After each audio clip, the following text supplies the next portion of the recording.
Magandang araw mga sangkay, ito na naman ang inyong panaderong waray, nagsisipag-sipagan na naman. Tara samahan nyo ako gumawa ng ating mga simpleng tinapay. Ngayong araw, kwentuhan tayo mga sangkay habang gumagawa ng ating mga tinapay. Subalit mas mapapadali kasi yung ating gawain at hindi natin namamalayan na unti-unti nang natatapos yung ating mga ginagawa kapag meron kwentuhan. Kwentuhan na sabay kilos sa, hindi yung kwentuhan lang tapos tumitigil na sa paggawa.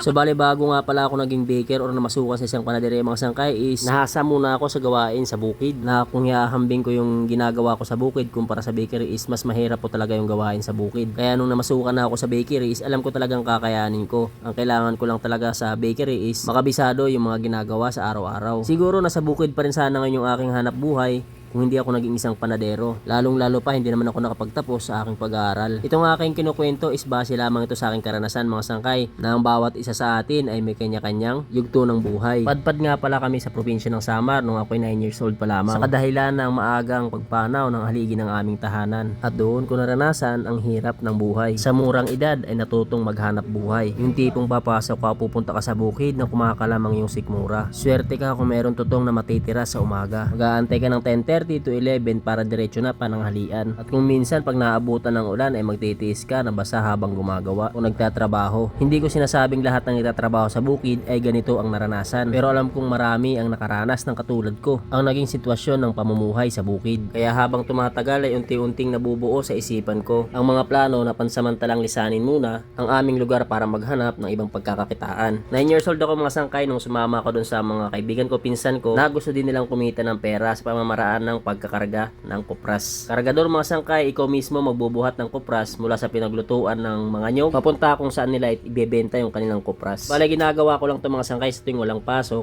yung sumasideline ako.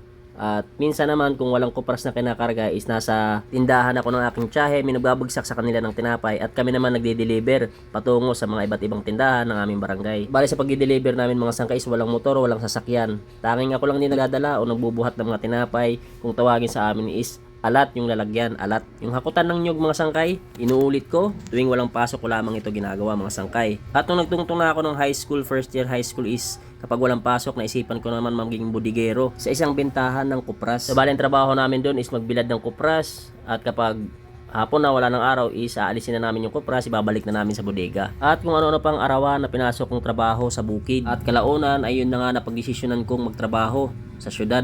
At yun na nga ay napadpad ako sa isang bake shop.